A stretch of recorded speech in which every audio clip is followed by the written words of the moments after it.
Assalamualaikum warahmatullahi wabarakatuh. Hari ini saya akan melaksanakan proses supervisi coaching dengan guru di sekolah. Nah, kebetulan prosesnya ini nanti ada observasi, dan pasca observasi. Nah, sebelumnya saya Chandra Rahmat Sanjaya, CGP Angkatan ke-11. Nah, kita lanjut ke videonya. Assalamualaikum Bu Sapri. Waalaikumsalam warahmatullahi wabarakatuh. Nah, sebelumnya ini kan kita nanti akan melaksanakan proses supervisi di kelas Ibu Sapria. Jadi nanti kita akan melaksanakan kegiatan praobservasi di mana tujuannya Ibu bisa lebih siap, lebih tenang dalam melaksanakan proses pembelajaran di kelas. Jadi di sini ada beberapa pertanyaan Bu yang ingin saya tanyakan ke Ibu. Yang pertama, tujuan pembelajaran nanti yang Ibu laksanakan itu seperti apa ya Bu? Baik, sebelumnya Assalamualaikum warahmatullahi wabarakatuh. Perkenalkan, nama saya Safriana, guru pelajaran geografi di SMA Negeri 1 Bandar Baru. Baik Pak Chandra, adapun tujuan yang ingin saya capai nanti adalah di sini peserta didik mampu memahami tentang dinamika kependudukan. Oh benar, berarti ini dinamika kependudukan berarti masalah di pelajaran geografi berarti Bu ya. Dan seperti Ibu sampaikan tadi, berarti selanjutnya nanti kan dinamika kependudukan berarti kita kan ada namanya tuh area pengembangan yang ingin Ibu capai. Nah, di sini kalau boleh tahu nanti seperti apa ya Bu yang ingin Ibu capai? Di sini saya lebih menekankan pada pemahaman siswa ya, di mana siswa lebih memahami apa yang dimaksud dengan dinamika kependudukan beserta faktor-faktor yang menyebabkan dinamika kependudukan itu bertambah dan berkurang. Baik, benar sekali berarti Bu ya. Selanjutnya pada saat proses pembelajaran pastinya kan kita ada menggunakan model pembelajaran. Kira-kira model apa yang nanti Ibu akan gunakan itu? Karena tadi tujuan saya lebih menekankan kepada siswanya memahami, jadi model pembelajaran yang saya ambil di sini adalah model pembelajaran problem based learning atau biasa disebut dengan PBL. Ya, berarti problem based learning itu mengenai pemecahan masalah Bu ya, di sini ya. Strategi yang akan Ibu gunakan nanti seperti apa Bu kalau boleh tahu Bu? Adapun strategi yang saya gunakan di sini adalah saya menggunakan strategi dengan mengedepankan pembelajaran yang berdiferensiasi.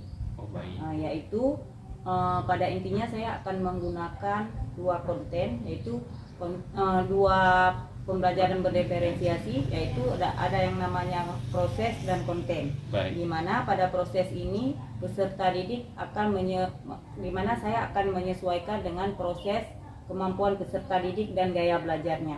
Berarti sesuai nanti ada audio, visual dan kinestetik ya Bu ya. Penilaiannya yang pastinya saya di sini akan menggunakan penilaian tes tulis, yaitu observasi, diskusi, dan saya juga akan melakukan evaluasi dengan menggunakan Google Form. Oh baik, berarti nanti terakhirnya pakai Google Form Bu ya.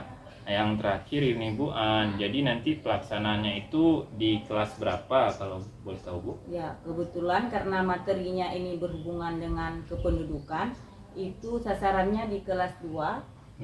Di hari apa? Di hari Senin di jam 3.4. Baik Bu, berarti di hari Senin jam ke-3.4 ya, kelas 2 ya. Oke Bu Sapri, sekian itu saja pertanyaan saya. Semoga nanti pada saat proses observasi, proses pembelajaran berlangsung, semua yang kita bicarakan ini yang ingin Ibu capai bisa terlaksana dengan baik.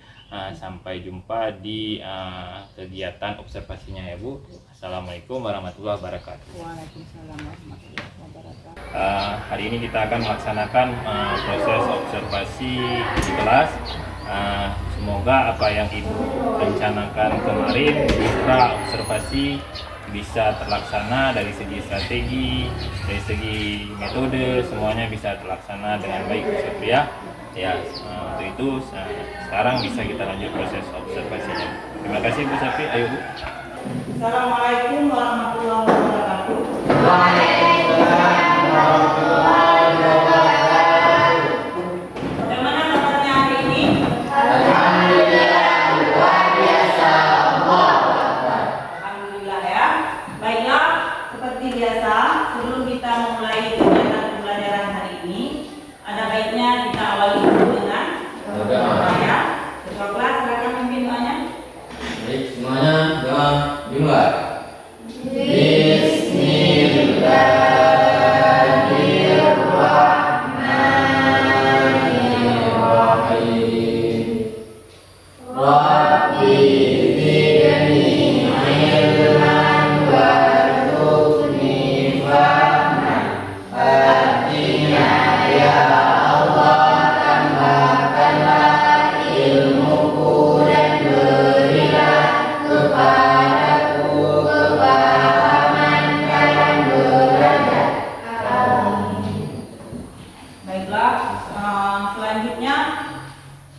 Ya.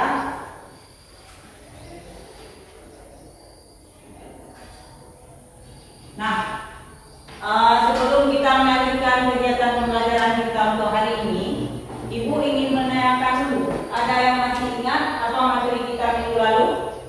Ya, Nadia. Konservasi flora dan fauna. Baik, minggu lalu kita telah mempelajari tentang konservasi flora dan fauna, di mana itu merupakan salah satu cara untuk mengatasi kepunahan flora dan fauna yang ada di Indonesia. Nah, untuk hari ini Ibu akan melanjutkan pembelajaran kita, yaitu tentang dinamika kependudukan di Indonesia.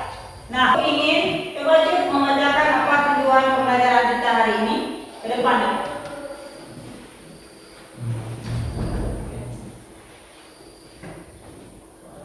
Tujuan pembelajaran peserta didik dapat memahami faktor pendukung dan penghambat natalitas dan moralitas. Oke, ada baiklah. Adapun tujuan pembelajaran kita hari ini adalah peserta didik dapat memahami faktor pendukung dan penghambat natalitas dan moralitas. Nah, selanjutnya kalau diperhatikan ke papan tulis ataupun layar fokus, nah ini kan ada dua gambar. Nah, yang pertama ada gambar pengantin. Ini kayaknya nampaknya pengantinnya usia muda ya. Nah, yang kedua ada apa? Apa ini? Masa bunga? Ini adalah batu nisan ataupun kuburan. Nah, sekarang Ibu ingin bertanya kepada kalian. Ketika kalian melihat gambar kuburan ataupun gambar batu nisan, apa yang terbayang di pikiran kalian? Kematian. Baik, bagus sekali ya. Ketika kita melihat adanya gambar batu nisan, maka itu akan menggambarkan di pikiran kita bahwa itu berhubungan dengan kematian. Ada satu lagi gambar pengantin usia muda di nikahnya. Yang terbayangkan di pikiran kita apa? Setelah adanya pernikahan, maka nanti akan adanya proses kelahiran.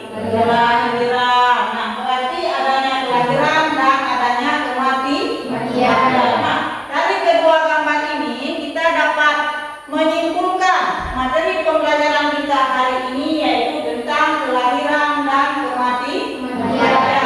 Kalau kelahiran itu disebut dengan natalitas, kematian itu disebut dengan mortalitas. Ingat, untuk mengingat kata dari natalitas itu kelahiran, kalian pernah mendengar kata-kata Natal?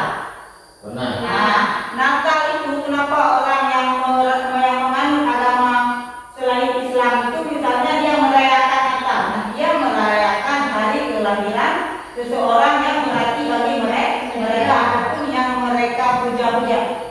Nah, istilahnya kalau di agama Islam itu kita memujanya adalah Allah.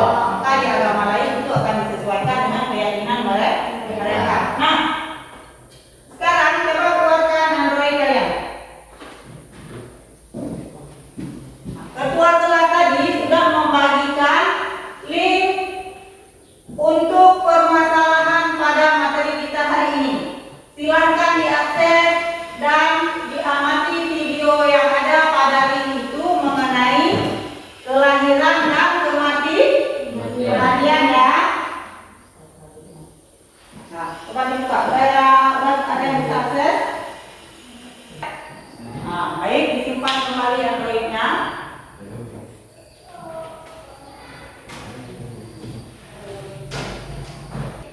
Silakan akses tugas yang Ibu sediakan di LKPD berdasarkan daya belajar kelompok, seperti kelompok 1. Kelompok 1, kelompok juga akan mengakses materi melalui artikel ya.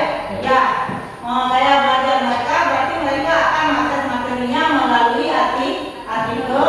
Untuk kelompok 2 melalui apa? Melalui poster ya. Oke, kelompok 3 melalui video ataupun internet. Nah, soalnya silakan pilih sesuai dengan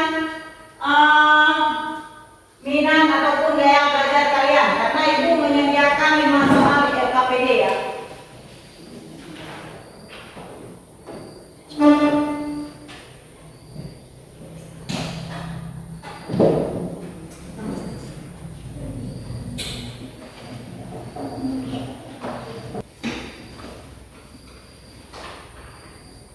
sudah siap?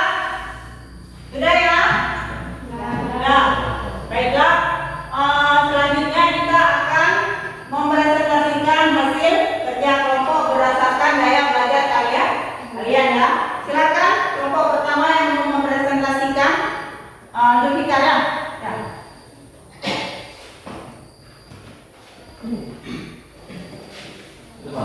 Yang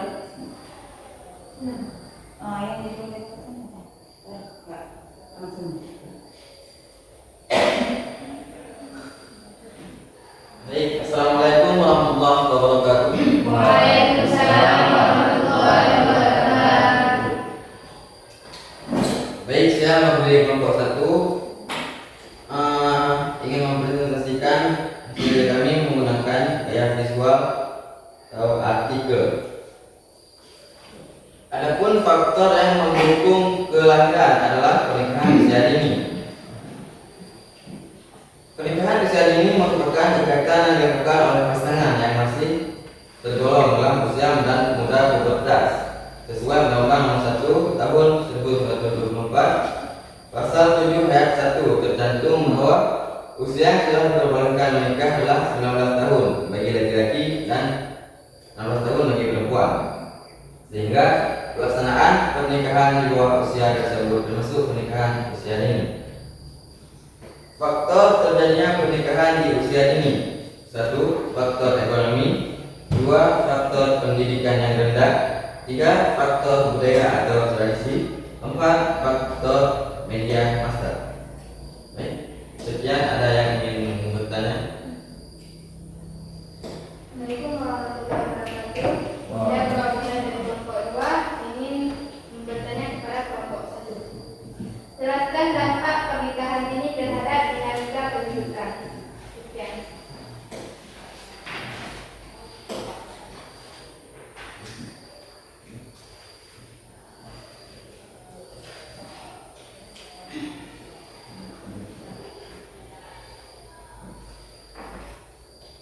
Baik, beri saya untuk menjawab pertanyaan dari kelompok 2.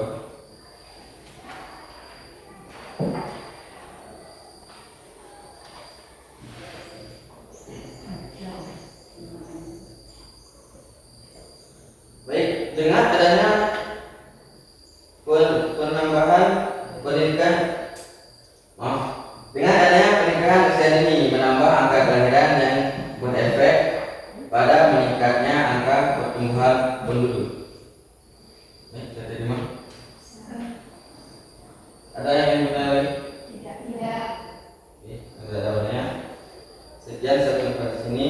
Assalamualaikum warahmatullahi wabarakatuh. Waalaikumsalam warahmatullahi wabarakatuh. Baik ya, dengan berakhirnya presentasi dari ketiga kelompok, maka berakhirnya presentasi kita pada hari ini. Sebelumnya kasih aplaus dulu untuk presentasi. Ibu di sini akan sedikit menambahkan ataupun memberikan penguatan tentang hasil presentasi ketiga kelompok berdasarkan gaya belajar kalian. Nah, yang perlu kita ketahui di sini adalah ada beberapa faktor yang mendukung dan menghambat proses kelahiran dan kematian.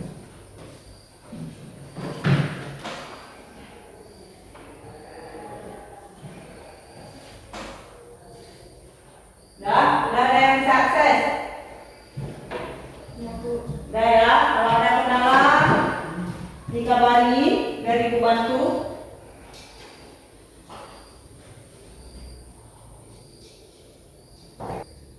Sudah? Sudah ya? Sudah, Bu. Sudah? Sudah, Bu. Baik. Ada yang dapat nilainya penuh 100? Ada. Ada? Coba lihat. Ya, bagus ya. Berarti kalian sudah memahami tentang materi kita hari ini. Nah, silakan simpan kembali Androidnya.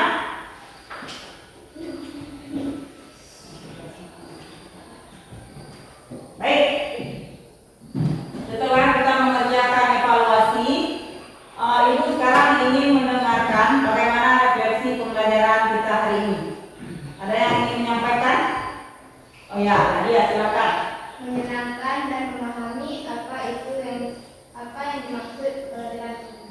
Oke, artinya Nadia, pembelajaran kita hari ini sangat seru dan menambah wawasan tentang materi pembelajaran hari ini.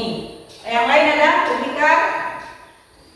Ya, dengan belajar kelompok bisa dengan memahami, bisa diskusi sama-sama. Ya, artinya kerja kelompok itu memotivasi kita untuk menyelesaikan pembelajaran kita pada hari ini. Nah, baiklah, Ibu akan mengambil kesimpulan yang dinamakan dengan pelajaran adalah proses terjadinya ataupun menambahnya penduduk, dan yang dinamakan dengan kematian adalah proses berkurangnya jumlah penduduk pada suatu wilayah. Ingat, kelahiran disebut dengan natalitas, sedangkan kematian disebut dengan mortalitas. Baik, tadi kelahiran itu ada faktor pendukungnya. Yang pertama ada pernikahan, usia dini itu khusus dia kepada yang akhirnya nanti akan menambah jumlah penduduk. Kalau faktor yang mendukung kematian tadinya adalah contohnya kurangnya sarana kesehatan. Nah, itu akan berdampak kepada kematian. Baiklah, untuk materi kita minggu depan kita akan mempelajari tentang komposisi penduduk. Nah, mohon setelah nanti pulang sekolah mungkin cari referensi ataupun sumber belajar yang ada kaitannya dengan komposisi penduduk. Ada yang ingin ditanyakan? Zulfikar? Tidak ada. Yang lain? Tidak ada ya. Baiklah, kalau memang materi kita hari ini sudah banyak mengerti dan tidak ada yang ingin ditanyakan lagi, mari kita tutup dengan berdoa kembali. Doa dimulai.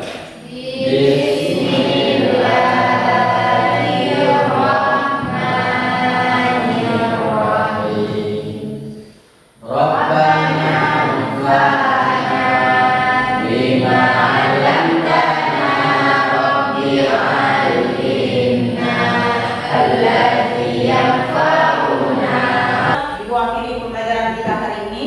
Wabillahi taufiq wal hidayah. Assalamualaikum warahmatullahi wabarakatuh. Assalamualaikum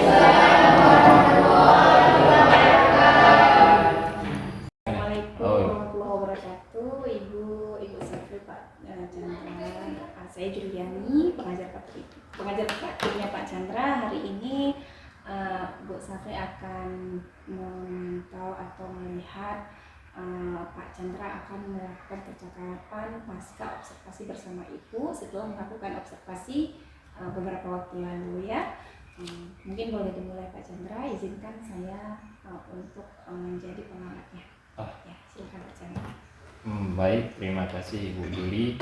Hari ini saya akan melaksanakan proses pasca observasi dengan Ibu Safriyana selaku guru geografi yang saya observasi di minggu lalu. Nah, Bu Safri, sebelumnya bagaimana kabarnya Bu Safri? Alhamdulillah baik Pak. Alhamdulillah Bu Safri ya di sini. Jadi saya ada beberapa catatan waktu Ibu Safri mengajar kemarin di kelas. Sebelumnya saya ingin bertanya, bagaimana perasaan Ibu Safri kemarin mengajar di kelas? Perasaannya alhamdulillah senang ya, dan kegiatan pembelajarannya bagi saya itu mungkin lebih bermakna karena dimana kegiatan pembelajarannya ada yang memotivasi saya, maksudnya dengan mencatat beberapa hal yang harus saya perbaiki nanti di proses kegiatan pembelajaran selanjutnya.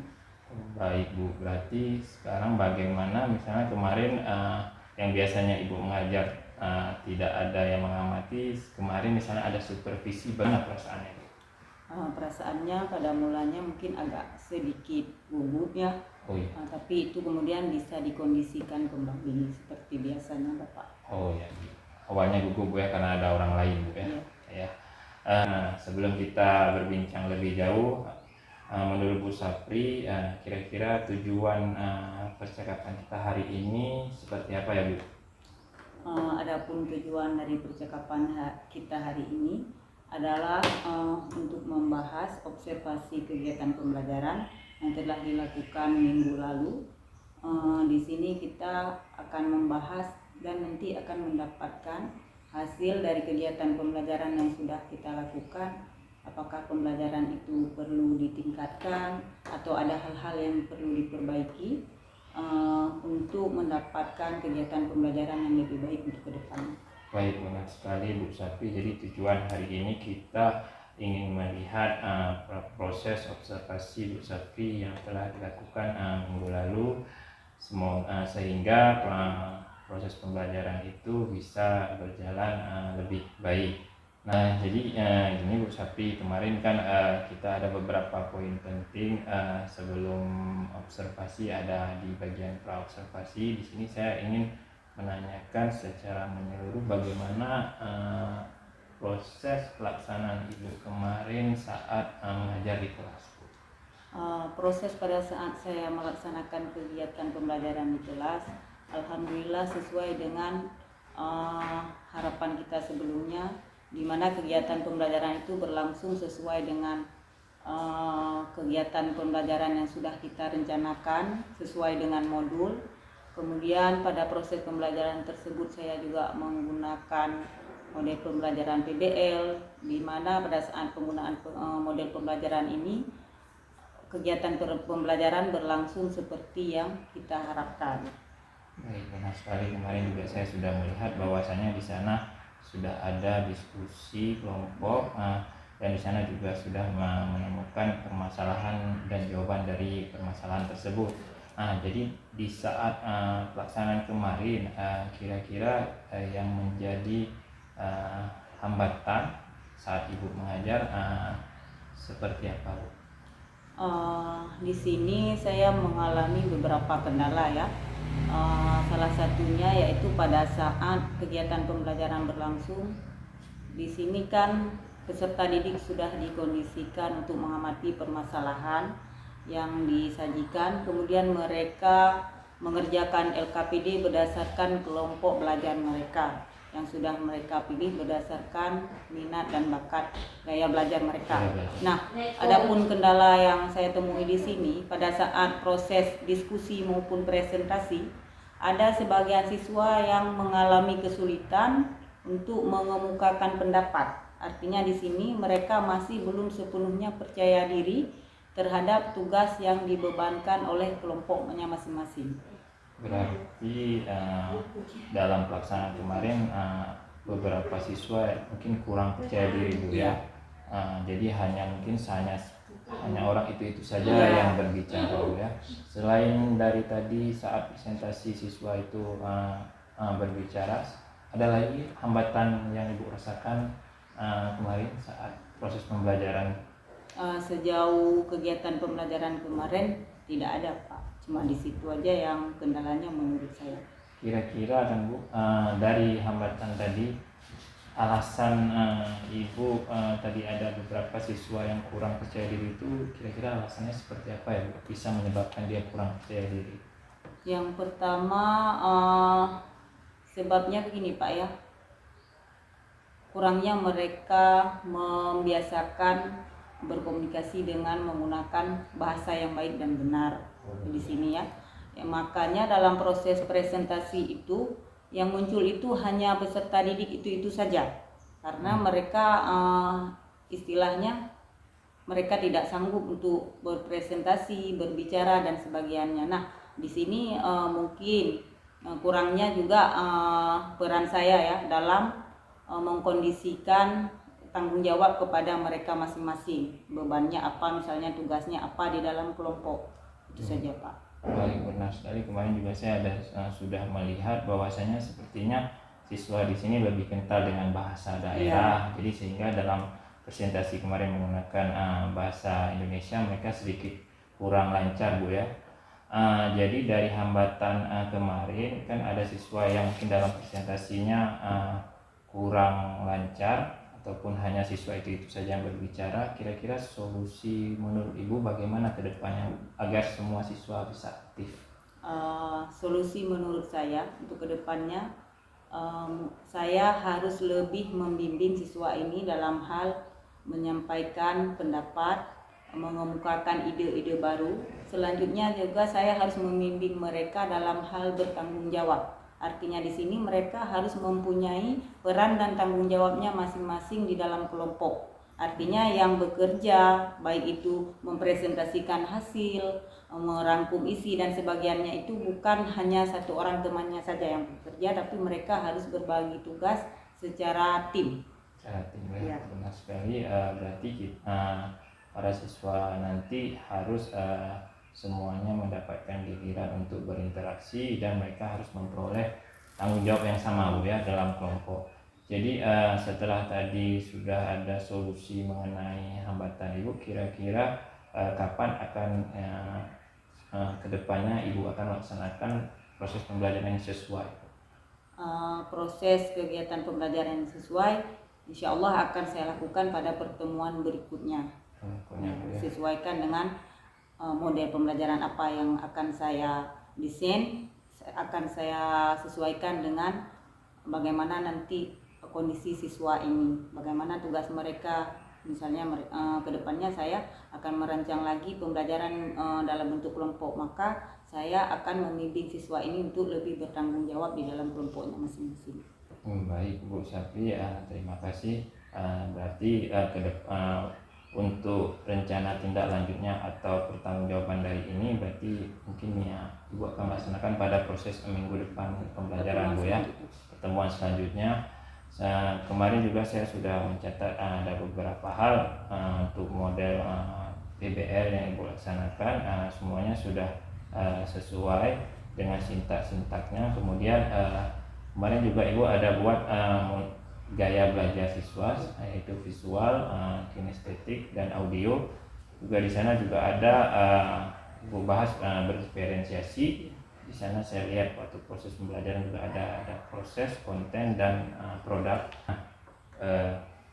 Dari percakapan yang sudah kita lakukan tadi yang sedikit panjang, kira-kira Bu Sapri kesimpulan apa yang bisa Bu Sapri tarik dari kegiatan hari ini?